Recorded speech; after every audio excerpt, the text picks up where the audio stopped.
Pues nada, esa es mi presentación. ¿Qué más le puedo decir?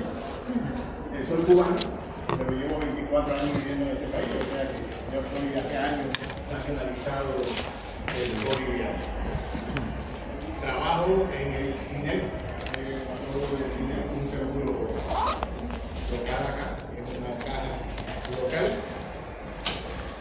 Y bueno, siempre me gusta en cada clase siempre van a tener un mensaje. Aquí tienen uno. Acuérdense que el camino de ser médico puede ser desafiante, pero recuerden que cada obstáculo superado nos va a hacer más fuertes y más preparados para enfrentar lo que les llegue en la carrera. Más de ustedes que han pasado la mayor parte de su carrera en una formación bastante cargada de virtuales, que ha implicado que estudien menos, que se fijen más a la hora de hacer los exámenes, se están graduándose como copiadores, como fijadores. Y eso, la vida se los va a cobrar, la práctica médica se los va a cobrar. Porque ustedes van a ser los candidatos, así por así decirlo, los candidatos. Yo no soy el único docente de aquí, yo llevo años trabajando en varias universidades. Candidatos a ser juzgados por la sociedad, porque realmente la forma que ustedes han tenido no están aprendiendo, están fijando, están sacando notas, pero no están aprendiendo. Entonces, deben prepararse mejor, porque ya están ahorita a la puerta de, como que dice, del internado. Están en sexto, ¿no? Sexto semestre. Están ya casi a la mitad. Bueno, hoy vamos a hablar sobre tubo digestivo. Es el tema de hoy. ¿Qué cosa es el tubo digestivo? Vamos a recordar lo que ustedes conocen de eso. ¿Qué es el tubo digestivo? Es el tubo por donde pasa el bolo alimenticio cuando nosotros nos alimentamos. Pasa el bolo alimenticio. ¿Y? ¿De dónde a dónde va el tubo digestivo? Desde la boca hasta el recto, hasta el ano. ¿Por el ano sale el bolo alimenticio? No. ¿Qué pasa con ese bolo alimenticio en el cabello? Se va absorbiendo. Se carga la O sea, lo que era un arroz que yo me como lo absorbo. Se absorben las cosas importantes y lo demás se desecha y se transforma en Pero las antes de heces. absorberse, ¿qué hay que hacer? Digerirlo. Antes de que se absorba, ¿qué pasa? Digerirlo.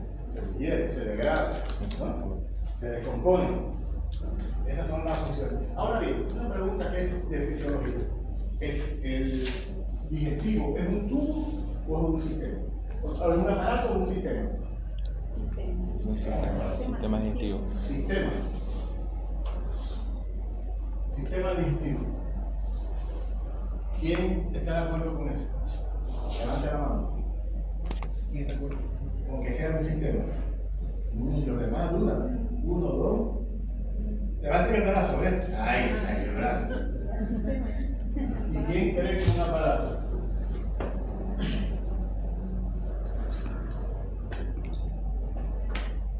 ¿No? ¿Saben la diferencia entre el sistema y el aparato?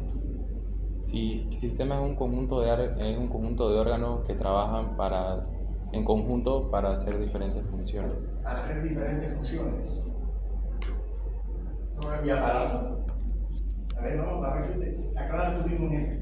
El sistema es un conjunto de órganos para hacer una misma función, como resta del aparato, que reúne más órganos, por ejemplo, la bilis, que viene en este caso y está ya en el hígado, eso es un aparato. Sí. Estamos hablando de la bilis, que la bilis se produce En el hígado y la vesícula. defensa del tubo digestivo. A ver, vamos a aclarar. El aparato es un conjunto de órganos y el sistema es un conjunto de órganos. Hasta ahí estamos los dos conceptos iguales. Acá hacen una función específica y acá hacen una función compleja. Este conjunto de órganos que está aquí son diferentes en cuanto a estructura, y al origen embriológico.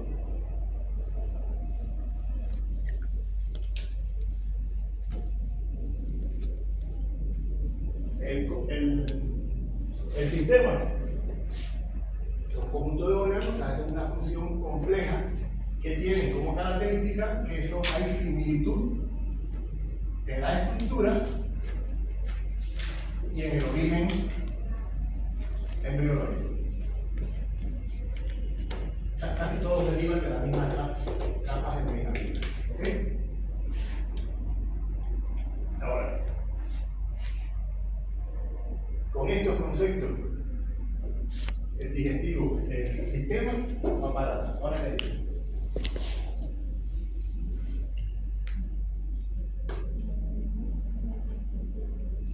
A ver, yo le voy a poner el ejemplo más típico del sistema. Sistema nervioso. ¿Cómo está compuesto el sistema nervioso? Médula espinal, bulbo raquídeo, O sea, central y periférico. Y la estructura básica elemental, ¿cuál es? Las neuronas, ¿verdad? Y todas tienen una estructura similar y todos tienen un origen similar. Entonces, esto es un sistema. Dígame un aparato. Olvídense del digestivo. Vamos, dígame un aparato. Aparato respiratorio. Aparato respiratorio. Otro más. Aparato cardiovascular. Porque es cardiovascular. Tiene corazón, que es la bomba, y tiene los vasos sanguíneos. Tienen diferentes orígenes, diferentes estructuras. ¿Ok? Sistema muscular. Todos los músculos son diferentes músculos. Sistema óseo. Ahora, cuando se unen todos, es el aparato locomotor. O sea, los tendones, músculos, eso forman el aparato locomotor. Todos por separado son sistemas. ¿Okay? El digestivo es un aparato, porque tiene órganos diferentes. ¿Cuáles son los órganos que componen, que habíamos dicho que la boca? El tubo digestivo se llama tubo porque es un tubo. Tiene dos huecos, ¿no? Desde la boca hasta el ano. Desde la boca hasta el ano. Y en ese tubo hay agregado además glándulas anexas. ¿Cuáles son las glándulas anexas? El hígado, el páncreas, ¿cuál más? Vesícula. Hígado y vesículas, ¿cuál más? Estamos en una glándula, la vesícula es un reservorio, pero bueno, está junto, está de daña al hígado. ¿Cuál otra glándula? Las anexas, las salivales. Las glándulas salivales, son las primeras que participan. Las glándulas salivales. ¿Ok? Son las primeras. En la boca, ¿qué pasa? ¿Qué? Se forma a través de la masticación y la desalivación de los alimentos, ¿verdad? Ahí. Eso, la saliva contribuye a humedecerlo y a facilitar la deglución. Después de lo deglutimos, ¿a dónde pasa? Esófago. Directo. El esófago lo tenemos conectado acá atrás. A la faringe. A la faringe. ¿No? Es una zona de tránsito, ahí no hay ningún proceso digestivo. Pasa al esófago. ¿Qué características tiene el esófago? Sus características son tubos rectos. Un tubo, ¿cuánto mide? 25 centímetros. 25 centímetros. ¿Cuántas partes tiene? 4 partes. 4. ¿Cuáles son? Cervical, torácica, diafragmática y abdominal, cuando ya atraviesa el abdomen. ¿Cuáles son las funciones del esófago? Hombre, eso es fisiología, eso lo vieron, eso lo tienen que saber. ¿Para qué sirve el esófago? Nada más que para pasar. Vamos, que de eso vamos para poder entender qué es lo que pasa con las enfermedades del esófago que vamos a ver hoy. Sirve de conducción, pero además también tiene secreción de su mucosa que contribuye también al proceso, ¿no? Y además evita, una función fundamental del esófago, evitar que haya regurgitación, que los alimentos vuelvan hacia atrás. Por eso los movimientos peristálticos que tienen son en un solo sentido y además tienen dos esfínteres, el esfínter esofágico superior y el inferior. El inferior es el que se une con el cardio, el estómago, que es el que tiene que evitar que haya reflujo del estómago. Ahora llegamos al estómago. faringe, el esófago, llegamos al estómago. ¿Qué características tiene el estómago? El estómago tiene la forma de una jota invertida. Una jota invertida, una gaita, un instrumento musical. Se va a formar el quimo,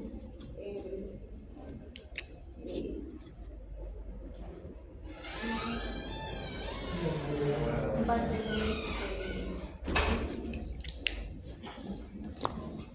Se forma el quimo para tiene la función fundamentalmente, primero de reservorio, como el mundo va ahí al estómago, ¿no? En el unión grande que está.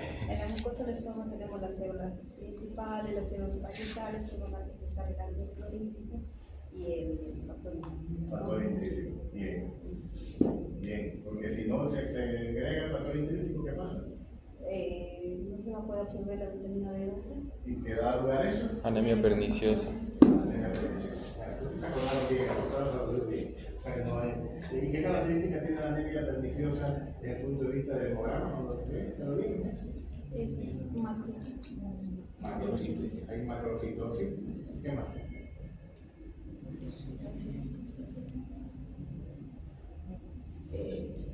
Creo que también se forman glóbulos rojos no de la forma correcta que tienen, glóbulos rojos de diferentes formas, no me acuerdo la palabra. Eso se llama anisocitosis. Sí. O sea, la diferencia de tamaño entre los glóbulos, la diferencia en colores, policromasia, la diferencia en la forma, poiquilocitosis. Repite, doctor, por favor.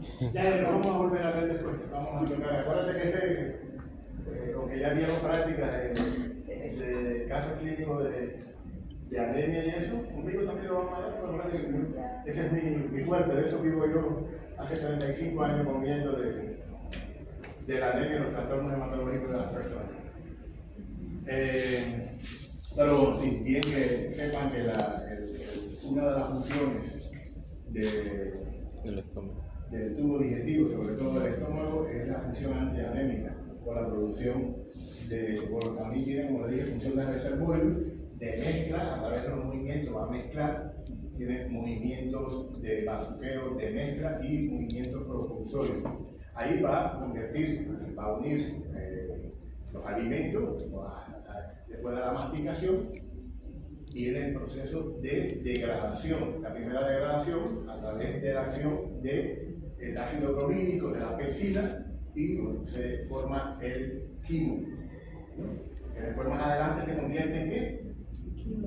En kilo. Okay. Entonces, bueno, ahí está el estómago. Del estómago pasa ¿a dónde?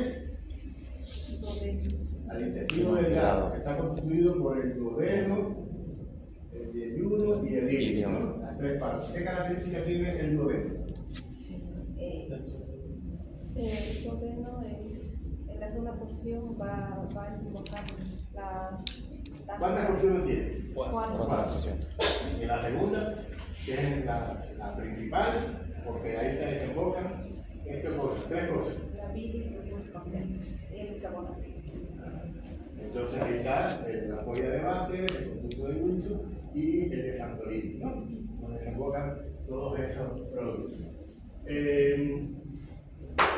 ¿Qué características tiene desde el punto de vista anatómico el duodeno? Entonces tiene forma de herradura. ¿No? Tiene aproximadamente 35 centímetros, igual que el esófago, lo único que está cubierto. Y puede llegar a dilatarse y alcanzar hasta 12 centímetros de dilatación, puede llegar a tener. Una característica que tiene también es, ¿cómo se llama este ángulo? El ángulo 3. El ángulo 3. Muy bien. Siempre le van en los exámenes de grado, del ángulo de 3, ¿dónde queda el ángulo de 3? Siempre te preguntan y te lo olvidas dónde queda.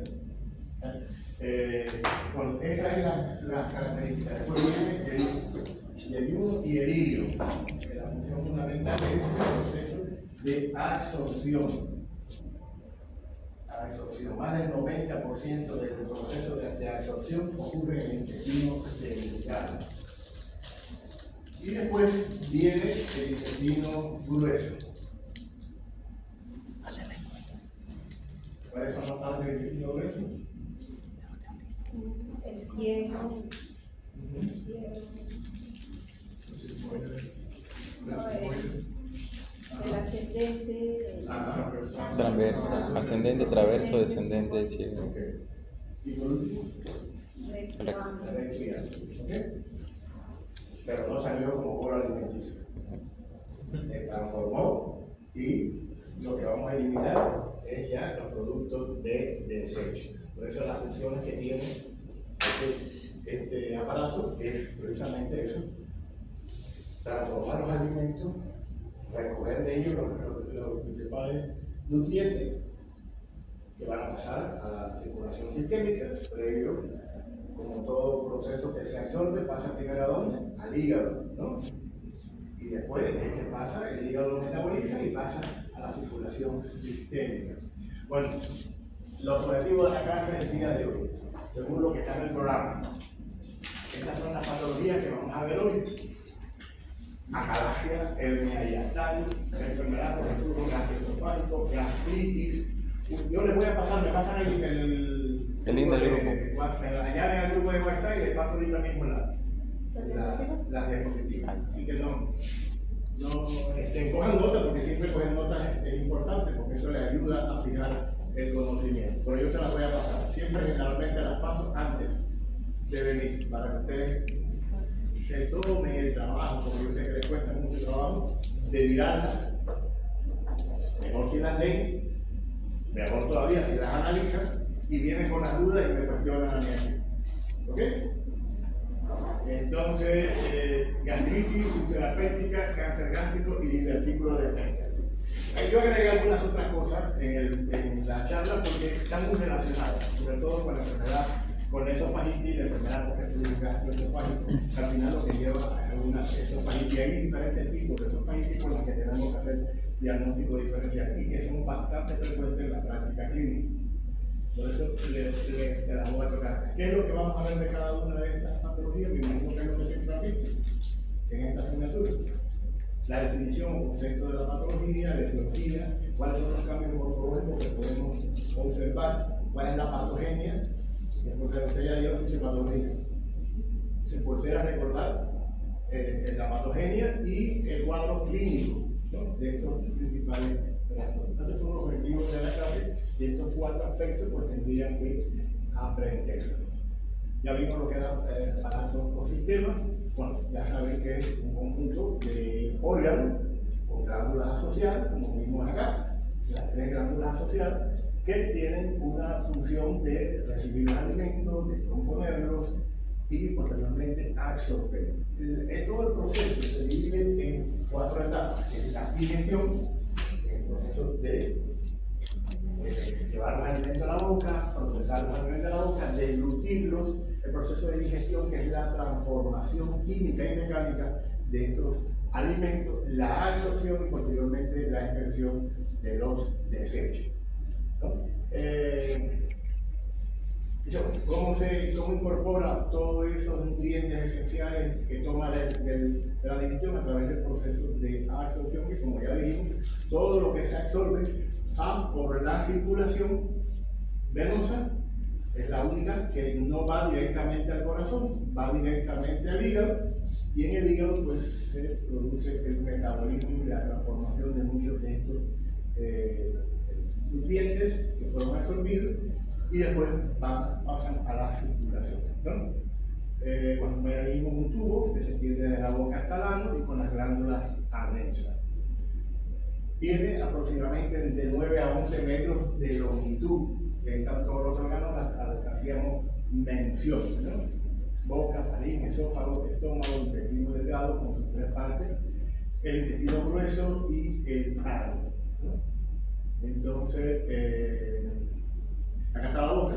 Habíamos visto que en la boca se produce el proceso masticatorio de insalivación de los alimentos, y es donde inicialmente inicia el proceso de transformación de los alimentos. Está la faringe, que como dijimos es un espacio de tránsito, nada más. Ahí no va a haber ningún proceso digestivo. Pero tiene una vital importancia. ¿Por qué? Porque el proceso de deglución permite que el bolo alimenticio que hemos elaborado a partir de la masticación en la boca, pues pase a la vía digestiva y no a la vía respiratoria, ¿no? Posteriormente está el esófago, que ya vimos que es un tubo dividido en 4 partes: cervical, torácica, diafragmática y abdominal. Después está este saco, este órgano musculoso, músculo membranoso, que es el estómago, que tiene 2 orificios, el cardias y el píloro. Tiene unas dos curvaturas, una curvatura mayor y una curvatura menor. Tiene 3 partes, que es el cardias, el fundus y el píloro, ¿no? Cada una de estas partes tiene glándulas que van a secretar tanto el ácido clorhídrico, pepsina, factor intrínseco, como bien señalaba la compañera, también el moco, que va a contribuir a proteger la mucosa gástrica. Después tenemos, bueno, el intestino delgado con sus 3 partes a las que hacíamos mención anteriormente. Y bueno, después el intestino grueso, que de ahí no hablamos cuáles son las funciones fundamentales del intestino grueso. ¿Qué es lo que más se produce en el intestino grueso? ¿Cuál es la función fundamental? Formar la materia fecal, absorber los líquidos. Y como hay abundantes células caliciformes, van a secretar abundante moco. Y además, ¿qué más? La flora que da la síntesis de vitamina K. Ahí no se forma. Acuérdense que cuando los niños nacen, lo primero que se les pone es vitamina K. ¿Por qué? Porque su tubo digestivo es estéril. La flora no ha producido todavía. Y como la vitamina K es necesaria para la síntesis hepática de los factores de la coagulación, vitamina K dependiente 2, 7, 9 y 10, pues hay que ponerla, porque si no en la primera semana el recién nacido tendría sangrados abundantes. Y eso era fatal en antiguamente. Entonces, acá es donde se produce fundamentalmente la vitamina K. Las glándulas anexas, las salivales, el hígado, las vías biliares y el páncreas. ¿Sabes cuántas glándulas salivales hay? La parótida, la submandibular y la parótida submandibular y ¿cómo se llama la otra? Ahora tiene. Bueno, el hígado, que es el órgano más pesado de nuestro organismo y que tiene más de 500 funciones, ¿no? Vamos a detenernos. La próxima clase vamos a hablar de hígado, trastornos hepáticos y de las biliares, según lo que está en el programa.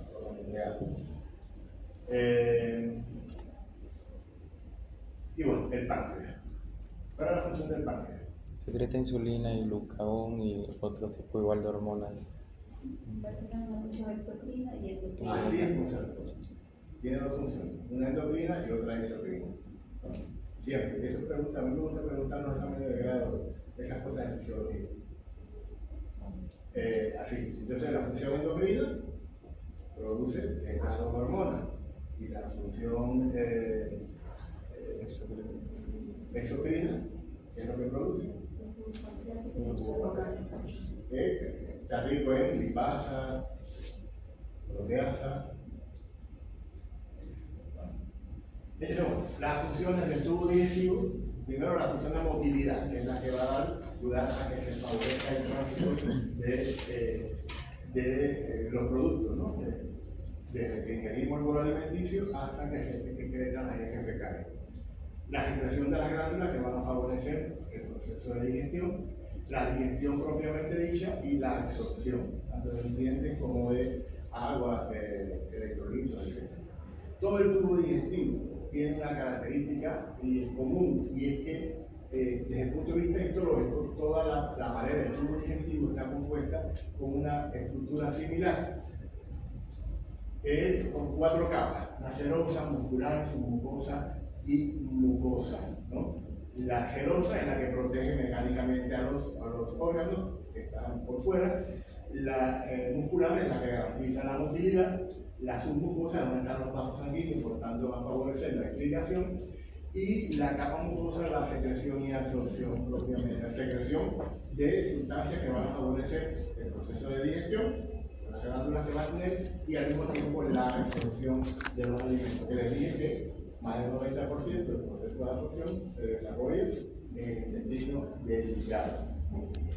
Ahora ya estamos en condición, después de esta introducción, de empezar a ver las enfermedades del esófago. ¿Qué enfermedades del esófago, además de las que ya mencioné aquí, ustedes conocen o han oído mencionar? ¿Verdad? Esófago de Barrett, Esofagitis, esófago de Barrett, la calasia, varices esofágicas, la varices esofágica. ¿Qué más?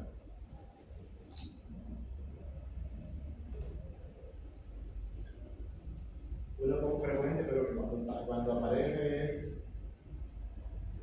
fatal: el cáncer de esófago. No tan frecuente como otros cánceres del tubo digestivo, pero lamentablemente es fatal.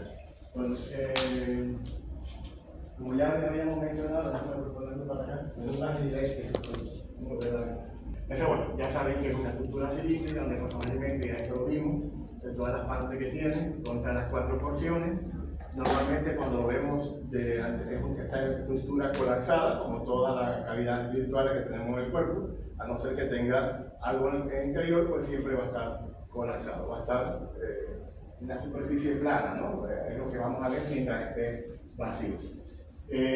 Uno de los trastornos más frecuentes son los trastornos obstructivos del esófago. Y estos trastornos pueden ser mecánicos o funcionales, ¿no?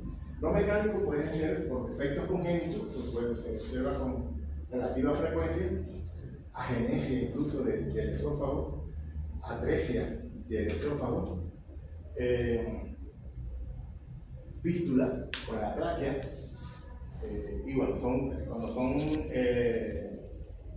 congénitos, pues desde el primer momento que el niño nace, pues se va a diagnosticar desde el momento que empieza la lactancia, ¿no? Se va a observar, y algunos de ellos pueden llevar a que son emergencias médicas, porque sobre todo la fístula, cuando comunica directamente a la vía respiratoria. Y están también las obstrucciones funcionales, de las que vamos a hablar sobre la acalasia. ¿Alguien sabe qué cosa es la acalasia? Creo que cuando el cardio, como que pasa justamente, se obstruye y ya ahí se retiene el alimento, y por eso. ¿Y por qué se obstruye? ¿Sabes el mecanismo por el cual se puede obstruir?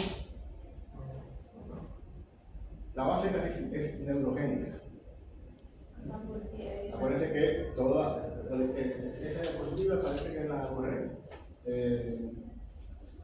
De las 4 capas tienen una inervación, y una de las inervaciones fundamentales es el proceso mientérico de Auerbach, ¿no? Es el que va a inervar la capa muscular, y es la que puede llegar a la contracción y a cerrar el esfínter esofágico inferior, y hace que quede obstruido bueno, pues al final, cuando se produce obstrucción, ya sea mecánica o funcional, lo que va a pasar es que vamos a tener dificultad para tragar, para deglutir, y eso se va a ir acompañado de dolor torácico, regurgitación, y a la larga pues, el paciente va a tener pérdida de peso porque no va a poder absorber los alimentos.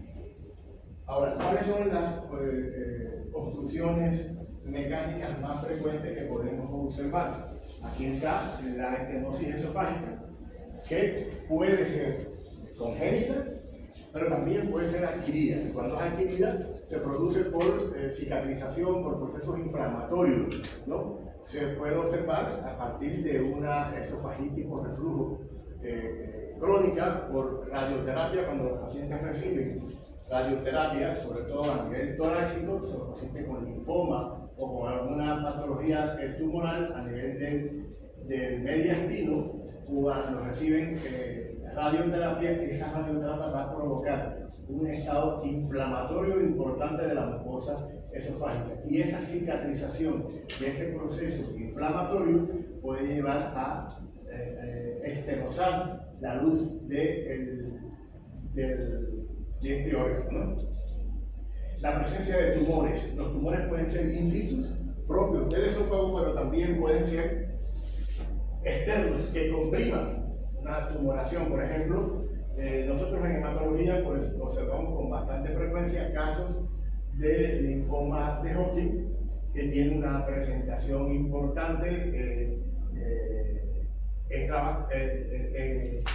extraganglionar y también ganglionar, perdón, y en la cadena de ganglios mediastínicos puede ser grandes masas tumorales que pueden comprimir el esófago. Incluso muchas veces el diagnóstico se hace a partir de que el paciente refiere disfagia, dificultad para deglutir, ¿no? En estos casos, a partir de ahí comienza el estudio y cuando hacen la radiografía pues se puede observar. Pero también, bueno, por la presencia de cáncer esofágico. Como dije, el cáncer esofágico es un proceso bastante poco frecuente, pero cuando aparece, generalmente es fatal, porque casi siempre se descubre ya cuando está muy avanzado, estadios avanzados, cuando aparece, o sea, cuando logra ya bloquear la luz estenosal por completo, la luz del esófago, entonces que aparecen los síntomas y ya generalmente es tardío el diagnóstico. La presencia de cuerpos extraños, cuando sobre todo se ve más en niños que pueden ingerir cuerpos extraños y pueden quedar atrapados en el esófago. La presencia de anillos o membranas esofágicas, que pueden ser anomalías congénitas, pero también adquiridas y que también están relacionadas con procesos infecciosos e inflamatorios. ¿Cuáles son las obstrucciones esofágicas funcionales? Bueno, ya dijimos la calasia, es la que vamos a estudiar fundamentalmente. Cuando hay un trastorno propio del esfínter esofágico inferior, ese esfínter va a estar contraído, no se va a relajar, y es lo que va a impedir el paso de los alimentos en estos casos.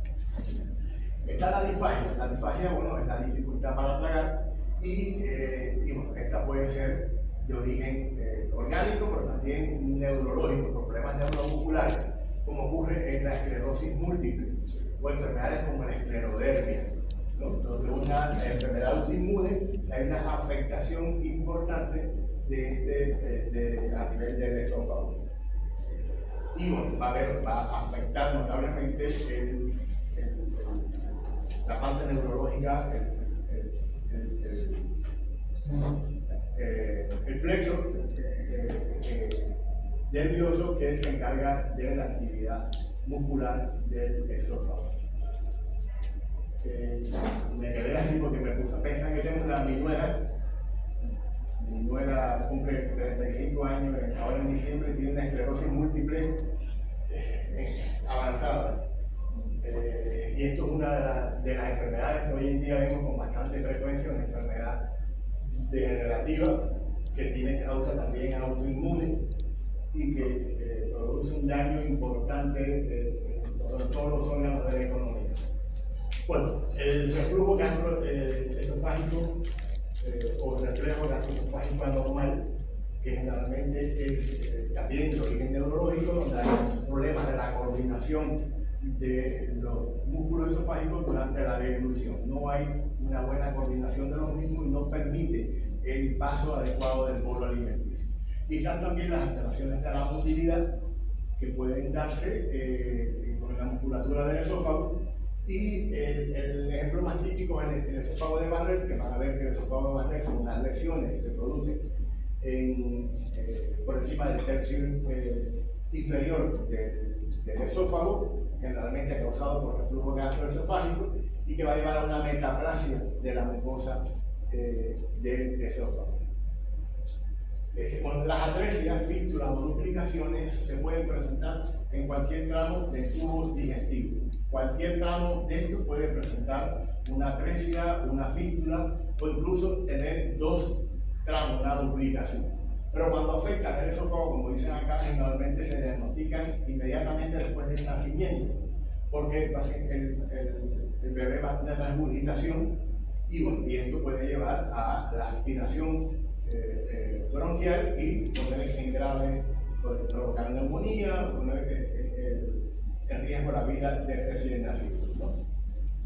Generalmente en las fístulas traqueoesofágicas casi siempre están asociadas, además de la fístula, que esta comunicación anormal que existe entre el esófago y la tráquea, pues va a ir acompañada de una atresia del esófago. Por lo general, esa malformación va a ir acompañada también de atresia esofágica. Cuando hay fístula, bueno, pues ya saben, cuando ingerimos alimentos, pues estos pueden pasar a la vía respiratoria, pero también cuando respiramos, cuando respira el recién nacido, la respiración, pues, el aire que se inspira también pasa al estómago, ¿no? Aquí están las características de la línea, aquí está la fístula traqueoesofágica. Como decía, es un defecto congénito, no una malformación congénita que sea heredable, no se hereda. Y bueno, como les dije, cuando esto ocurre, pues puede llevar a la broncoaspiración y puede poner en grave peligro, por eso se convierte en una emergencia quirúrgica en los recién nacidos. La estenosis esofágica puede ser de causa inflamatoria o infecciosa, ¿no? Y bueno, la característica fundamental es que se caracteriza por disfagia. Y la disfagia es inicialmente primero a los sólidos y después a los líquidos. Va siendo progresiva. Inicialmente la dificultad es para tragar sólidos, pero a medida que avanza la enfermedad se hace también difícil tragar los líquidos en estos casos. Bueno, aquí vemos un dibujo donde hay una disminución de la luz del esófago y como vemos acá en la radiografía, una tinción con varios, contrastada con varios, pues podemos ver esta atresia. La calasia, que dijimos que era un trastorno de causa de una obstrucción funcional, es un trastorno no es tan frecuente en la práctica clínica. Bueno, es menos frecuentemente diagnosticado de lo que realmente aparece, ¿no? Es de origen neurogénico, como les decía anteriormente, y tiene una triada característica, pregunta de examen. Primero, la relajación incompleta del esfínter esofágico inferior, el aumento del tono, o sea, es la contracción de ese esfínter y el aperistaltismo esofágico. O sea, no va a haber movimiento peristáltico, lo que va a hacer es que se dilata el esófago y se va a convertir en una cavidad grande. O sea, no va a tener movimientos peristálticos. Por eso es que los pacientes son muchas veces asintomáticos durante un largo periodo de tiempo. Me van a disculpar que ya estoy de la tercera edad y con el exceso de peso me duelen los tobillos.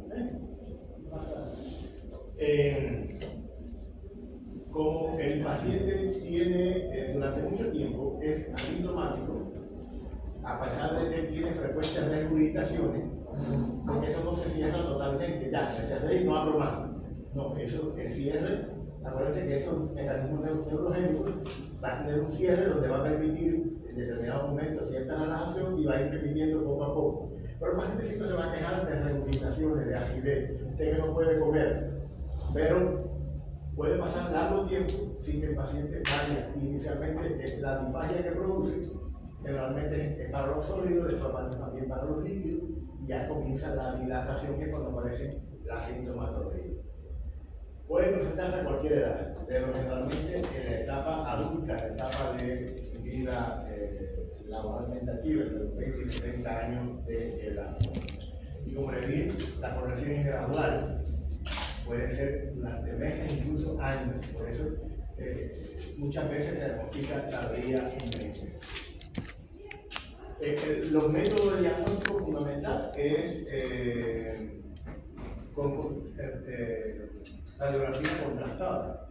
Y como no es frecuente, generalmente queremos hacer la endoscopía y ahí es donde vemos el problema. Entonces, bueno, no es tan frecuentemente diagnosticada como realmente como se piensa que puede existir. Se cree que alrededor de una tercera parte de los pacientes van a presentar regurgitación nocturna, ¿no? Y esto, bueno, esta regurgitación nocturna, en dependencia de la intensidad del sueño del paciente, pues puede llevarlo a broncoaspiración, ¿no? Pulmonar.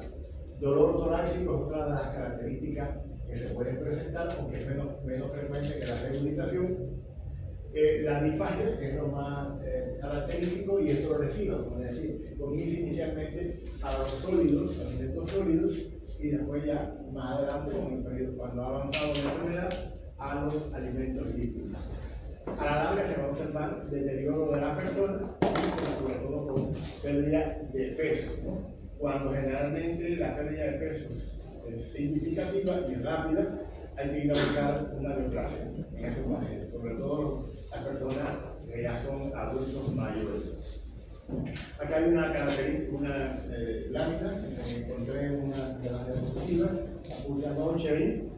Bueno, aquí pueden ver el espasmo del esfínter esofágico inferior, y lo que va a hacer es que se acumula el líquido, que pueden ser de los ingeridos, pero también de las secreciones de la mucosa esofágica. Se va a acumular ahí también.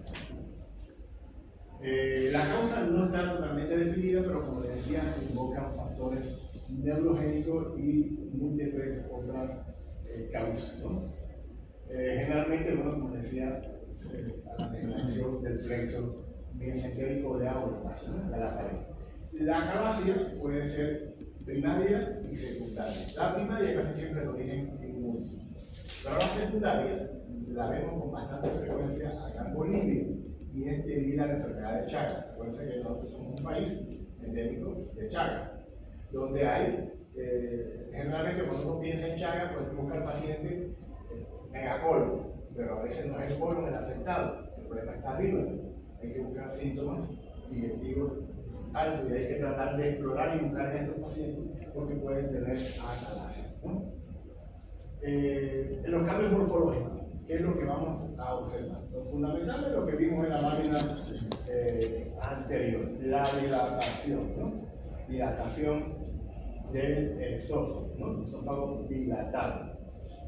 Va a haber una atrofia muscular. Acuérdense que el aperitaltismo esofágico es una de las características que conforman la triada, ¿no? De que vimos ahí arriba, que le dije la pregunta esa. Al no tener actividad muscular, la capa muscular del esófago pues va a llevar a la atrofia muscular. El estrechamiento del esfínter esofágico inferior, que es la base fisiopatológica por la cual se produce la acalasia, y bueno, va a llevar a un proceso de inflamación crónica de la mucosa esofágica comunitaria. Entonces, no es lo mismo. En cuanto a la patología, ya sabemos que el trastorno de base a nivel de la inervación de la pared del esófago, sobre todo de la capa mucosa, que es donde está los nervios, la irrigación y la inervación está en la muscular, y bueno, pues esto es lo que va a llevar a que se comprometan las ondas peristálticas, aparezca este aperitaltismo que es característico, que no permite que los alimentos puedan avanzar. ¿Cuáles son las sintomatologías, la clínica de la acalasia? La disfagia, la dificultad para ingerir los alimentos. La regurgitación, sobre todo nocturna, sobre todo cuando el paciente se acuesta más del lado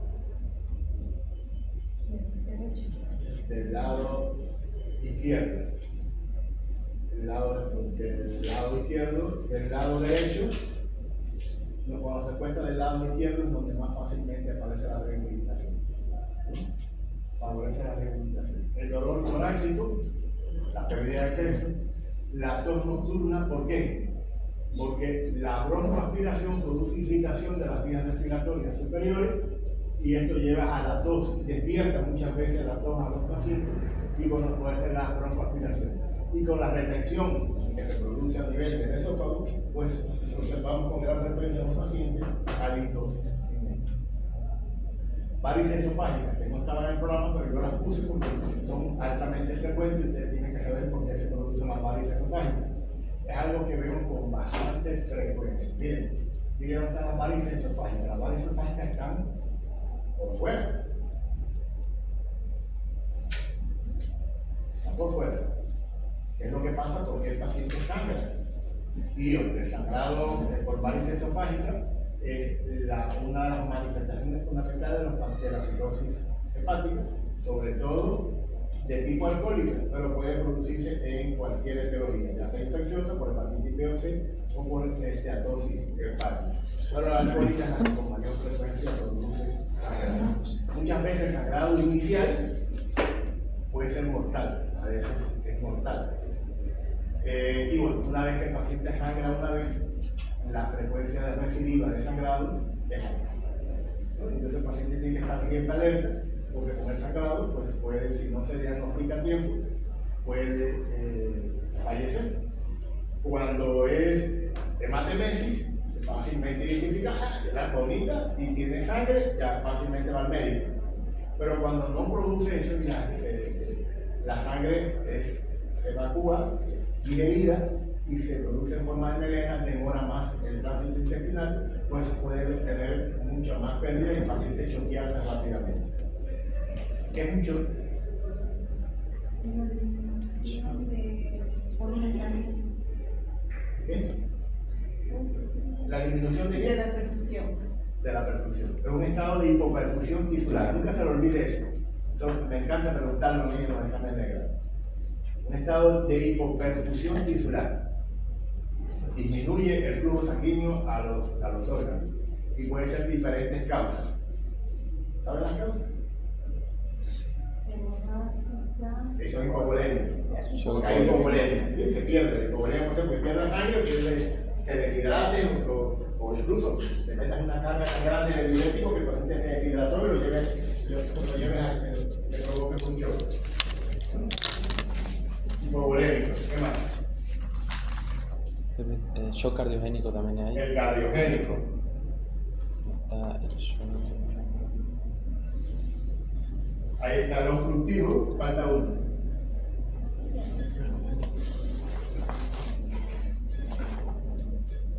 Donde se incluye el séptico, donde se incluye el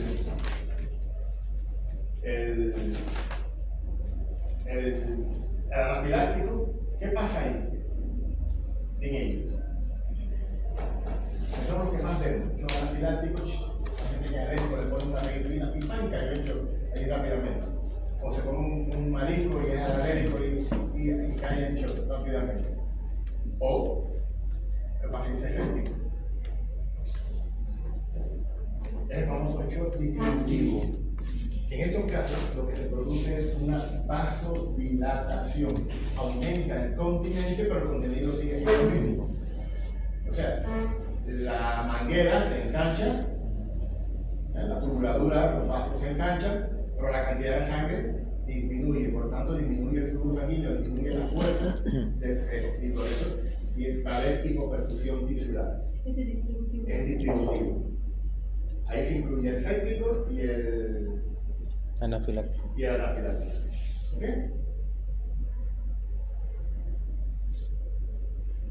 Entonces, bueno, los pacientes caen rápidamente en shock por la hipovolemia y pueden morir. En cuanto a las fisiopatogenias de este trastorno, bueno, lo que habíamos hablado anteriormente, la sangre venosa procedente del tubo digestivo se dirige directamente al hígado y no como el resto de la sangre venosa de todo el organismo que va al corazón para que mandar al circuito pulmonar para que se oxigene, para que retorne, para ir a la circulación general de nuevo. Acá no, acá va directamente a través de la vena porta a el hígado para ser procesado. Entonces, todo trastorno que lleve a una obstrucción de esta circulación pues va a llevar a que se produzca una hipertensión portal. Y esa hipertensión portal va a hacer que se produzca circulación colateral, que son las varices esofágicas, que no solamente están en el tercio final del esófago, pero también en la parte, en la primera porción, el cáliz del estómago también se van a presentar, ¿no? Entonces, esto, bueno, pues va a hacer que se formen estos canales colaterales, estas venas colaterales, que son las que hacen que la sangre del sistema portal pase a la vena cava. O sea, ellos tratan de ir, ¿por qué? Porque es el único sitio donde la circulación, esta circulación que proviene de la vía digestiva, del vaso y del páncreas, se une con la circulación sistémica a este nivel, ¿no? Entonces, por eso ellos tratan de ir, volver al camino viejo, que como decimos, a la circulación sistémica, y entonces ahí es donde se va a provocar la hipertensión portal. Estas venas colaterales que se van a formar son las llamadas varices, ¿no? Y bueno, generalmente, ¿cómo hacemos el diagnóstico de las varices? Estudio angiográfico, contraste venoso para ver en las varices, ¿no? Y generalmente cuando las vamos a ver como tortuosas, las venas tortuosas dilatadas. Una de las características que tiene desde el punto de vista anatomopatológico es que estas varices, cuando el paciente fallece, desaparecen. Porque desaparece inmediatamente la presión portal. Cuando el paciente fallece, desaparece la presión portal porque dejó de funcionar la bomba cardíaca y se colapsan las venas. No vamos a ver estas venas tortuosas dilatadas en un paciente ya fallecido. Por eso es difícil observar el diagnóstico hormonal, ¿no? En estos pacientes. Las varices generalmente son asintomáticas hasta el día que se rompen las mismas. Como pueden ver aquí, estas varices pues, atraviesan la capa muscular, la serosa, la capa muscular, la submucosa, y pueden llegar a provocar el sangrado a ese nivel, ¿no? Esa es la causa. Pero ya saben que se produce por la hipertensión portal. Hernia hiatal, sumamente frecuente. Miren, yo hablando de hernia hiatal, tengo un caso de una paciente privada, que me dejó, me pidieron a domicilio una nieta en México, que estudió en Cuba y me conoce, y fui a ver a la paciente. La paciente tenía una pancitopenia en el hemograma, por eso me fue a buscar a mí. Cuando llegué a la casa, toqué la puerta, la señora me abrió la puerta. No tiene aspecto de pancitopenia, la cosa bien, todo. Yo dije, con esa 1700 blanco y con esa granulocitosis que tenía, con el 500 neutrófilo, que era aislada. La radiografía de todas que se había hecho ese día era esta. Miren ahí.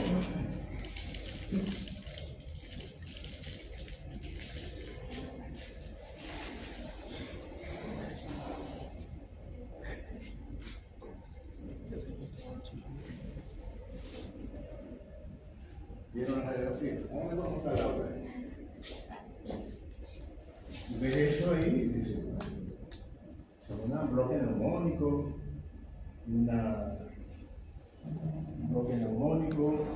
una tumulación, oculto a la paciente y la explicación me dejó. ¿Qué cosa es que sentía ruido, pero eran diferentes? Mandé que bajaran todos, respiro otra vez, vuelva, tosa, seguían. Y me explican que el hemograma había sacado la muestra por la mañana y después la llevaron por la tarde, eso no sirve, hay que repetir todo y vamos a repetir la radiografía. La radiografía que tenía, esa radiografía hacía como 3 o 4 días cuando yo fui a verla. Yo le mandé que repetiera la radiografía y el hemograma. Miren la próxima radiografía, comienza por acá. Miren la segunda.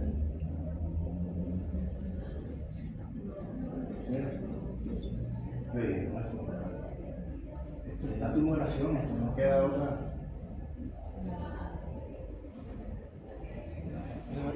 Tengo 2 amigas cercanas, muy cercanas, paisanas mías, que son imagenólogas.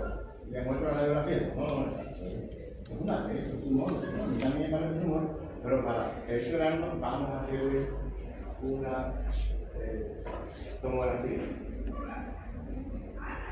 La señora no tiene nada en los pulmones, nada. limpiecito. Tiene todo el estómago arriba y parte del colon arriba. Antes de hacer la tomografía, la nieta le hace una ecografía. Yo le dije, no, directo tomografía, pero ella con su amigo fue y le llevó la ecografía. Y el ecógrafo dijo que tenía derrame pleural. Y bueno, justificada con esa placa, veía el líquido. El líquido que estaba viendo tiene el colon transverso metido ahí arriba, en el tórax. Se fue por el anillo y tiene todos los órganos acá arriba. Una hernia tan impresionante. La señora no tiene en sus pulmones nada. Nada de nada. ¿Ven? ¿Eso es por la hernia, doctor? ¿O por La hernia, congénito, doctor? Todo se le fue para arriba por la hernia. Por eso la señora lo único que refiere es dolor torácico y no puede comer nada. Y no puede comer porque con 90 años difícilmente los familiares quieran hacer el proceso de cirugía, una cirugía, ¿no? Porque eso es cirugía. 90 años. 90 años. Para la señora me abrió la puerta y al otro día una repito el hemograma estaba normal. Nunca un hemograma que demore más de 2 horas después de haberse extraído con edeta va a dar un resultado, siempre va a dar alterado. Tomen en cuenta eso. A esos laboratorios, la sección primaria que sacan turno toda la mañana y de una fila y son las 10 de la mañana y todavía siguen sacando muestras y a las 12 del día que empiezan a procesar, es imposible. Para que sepan cuando estén en la atención primaria como médico. Si pasa eso, esos resultados no son confiables. ¿Ok? Y hay que procesarlo antes de las 2 horas. Mejor si es antes de la hora. ¿Ok? Bueno, hernia atal. Le puse el ejemplo más típico de hernia atal. Yo me quedé impactado porque yo en mi vida había visto una hernia atal de esa magnitud. Todo el colon transverso está metido ahí. Entonces imagínense el colon es una cosa así, estrecha ahí, y todo el estómago de arriba en el tórax. Por eso la mujer siempre dolor en el pecho, es lo que es así. Hernia atal, como ustedes ven ahí, a través del hiato, pues pasa una parte del estómago, ¿no? Una condición en la que una parte del estómago se desplaza hacia arriba, por encima del hiato. ¿Cuáles son los síntomas? Reflujo gastroesofágico. Porque como tiene dificultad por el estrechamiento del hiato de descender más fácilmente, aumenta la presión a nivel del estómago, sobre todo la parte que está por encima del hiato, y esto, pues, esta presión vence la fuerza del esfínter esofágico inferior y hace que esto, pues, se produzca reflujo gastroesofágico, el dolor torácico que refería la señora, la dificultad para tragar, la disfagia y la sensación de plenitud, de llenura que va a tener siempre la paciente. Esto es lo que refería la señora, pero como la ocultaban, cada vez que lo ocultan, claro, lo que estaba sintiendo son los ruidos hidroaéreos, el basiqueo gástrico, es lo que uno sentía en la ocultación. Claro, es amarrada. Parecían unas cavernas, qué cosa es eso lo que tiene la señora aquí. Claro, lo que tiene es los movimientos peristálticos ahí arriba metidos en el estómago. Cuando muchos pacientes con hernia hiatal generalmente no tienen síntomas, son asintomáticos mucho tiempo dependiendo del tamaño de la hernia como tal, ¿no? Pero lo que más se va a observar es la enfermedad por reflujo gastroesofágico, esofagitis, que va a venir posteriormente a ello, ¿no? Miren, aquí tienen un ejemplo de una lámina que vi ahí. La etiología. La edad avanzada, 90 años tenía la señora. Entonces, claro, a medida que avanza la edad, aumenta el riesgo. El aumento de la presión intraabdominal. Cualquier cosa que lleve tanto interna, porque haya un tumor que presione y empuje la fístula hacia arriba, o externa. Nosotros aquí yo me quiero apretar eso para que la barriga corra. No se me vea la barriga, pongo una faja y eso lo que va a hacer es que va a buscar la manera de eso. Los trastornos congénitos, sobre todo la apertura del hiato y las traumas o cirugía previa, pues pueden favorecer esto. Los cambios morfológicos, bueno, pues puede haber hernia hiatal deslizante o paraesofágica, son los distintos tipos, mixta, con los tipos, diferentes tipos. Eso lo dejo en aras del tiempo, no lo voy a entender mucho. Acuérdense que cuando hay hernia hiatal, pues bueno, se va a afectar, como ya les dije, por la presión que esto ejerce, la función del esfínter esofágico inferior, y esto va a llevar siempre al reflujo gastroesofágico. La clínica, lo que ya habíamos mencionado anteriormente, además también acuérdense que puede llevar vómitos, puede llevar hemorragia, incluso puede llevar anemia. La esofagitis. La esofagitis ya sabemos lo que es una inflamación de la mucosa del esófago, que puede ser de varias causas, pero digo, puede ser multifactorial. Vamos a ver rápidamente algunas de ellas. Las causas, el reflujo gastroesofágico o enfermedad de reflujo gastroesofágico, ERGE, así lo van a encontrar en la literatura por el acrónimo sigla ERGE, enfermedad de reflujo gastroesofágico. Las infecciones, sobre todo micóticas, las micóticas son muy frecuentes en nuestros pacientes hematológicos por la inmunosupresión a la que son sometidos cuando le ponemos quimioterapia. Y las virales, ¿no? Las infecciones por citomegalovirus o el simple fundamentalmente. Por irritante químico pueden ser por sustancia corrosiva, ingestión accidental o con intento suicida, la gente que toma sosa cáustica, cloro, etc. Bueno, y los medicamentos. Hay algunos medicamentos que pueden ser, sobre todo antibióticos, antiinflamatorios, sobre todo antiinflamatorios no esteroideos. Las enfermedades alérgicas y autoinmunes pueden llevar a una esofagitis eosinofílica. La esofagitis eosinofílica, por ahí van a tener una diapositiva más adelante, es bastante frecuente. La diferencia es que no hay tanto reflujo como se espera encontrar en estos pacientes, y histológicamente es como diagnosticamos que hay una infiltración masiva de eosinófilos superficiales en estos casos. La radioterapia, como les había dicho anteriormente, y bueno, cualquier trastorno funcional o de la motricidad del esófago puede llevar a esofagitis, ¿no? Los diferentes elementos que pueden ser cáusticos son el alcohol, los ácidos, las sustancias alcalinas corrosivas, la comida muy caliente y el cigarro. El tabaco es bastante irritante y puede provocar esofagitis. Y desde el punto de vista infeccioso, como ya les decía, pueden ser micóticas y virales, fundamentalmente en los pacientes inmunodeprimidos. Los desgarros de Mayor y Weiss son bastante frecuentes en los pacientes que vomitan mucho. Muy especialmente se observa en los pacientes alcohólicos que después tienen vómitos muy repetidos, y esa acidez y ese esfuerzo por vomitar puede llevar a estos desgarros lineales que son longitudinales, ¿sí? Y que pueden llevar a este desgarro que se ve ahí en la unión gastroesofágica. Son llamados desgarros de Mayor y Weiss, y es una forma de esofagitis. Las complicaciones fundamentales, bueno, estos desgarros, la dificultad para tragar, la disfagia, la cicatrización que puede llevar a atresia, estenosis, y el esófago de Barrett. El esófago de Barrett es una alteración de la mucosa provocada por reflujo gastroesofágico que va a llevar a metaplasia, lo que va a hacer que la mucosa del esófago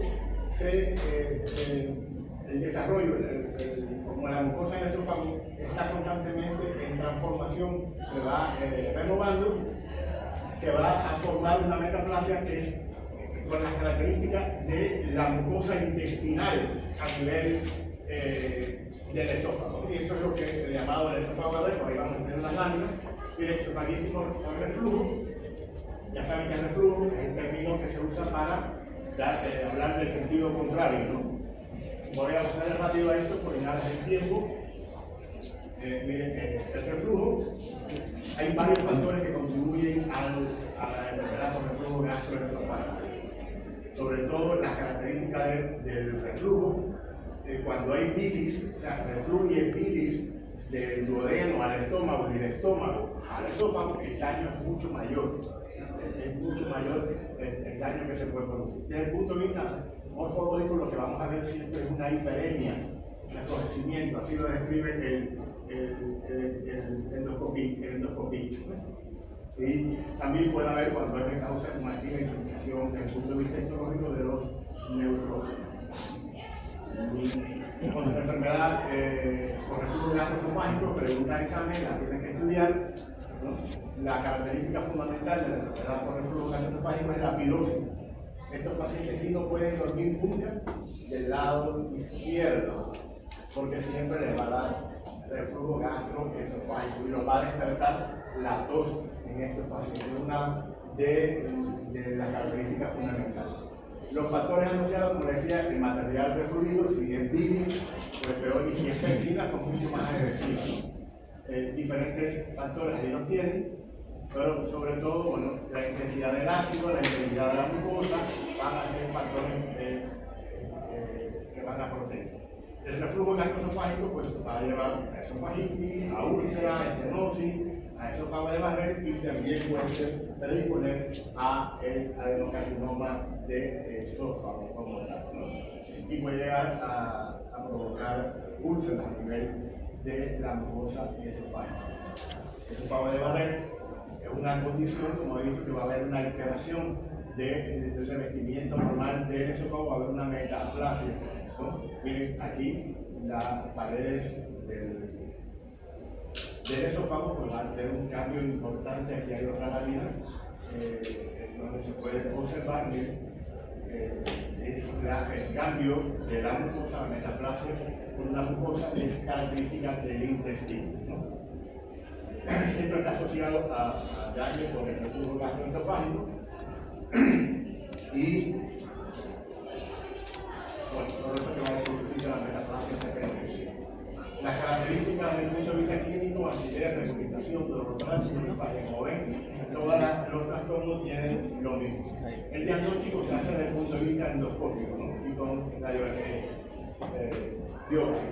La esofagitis eosinofílica es una esofagitis que la característica fundamental es que estos pacientes generalmente tienen manifestaciones alérgicas, dermatitis atópica, rinitis alérgica, etc. Sin embargo, cuando usted lo estudia, estos pacientes no son atópicos. ¿Ustedes vieron inmunoalergia? ¿Vieron inmunoalergología? ¿Saben lo que es atopia? Una atopia es una predisposición que podemos tener algunas personas para desarrollar procesos alérgicos. Generalmente, ¿cómo diagnosticamos esto? Cuando hacemos una dosificación de inmunoglobulina E y la tenemos alterada, aumentada, ¿no? La inmunoglobulina E es la que media los procesos alérgicos. Normalmente tenemos altos niveles de inmunoglobulina E, sin embargo, no hemos desarrollado alergia.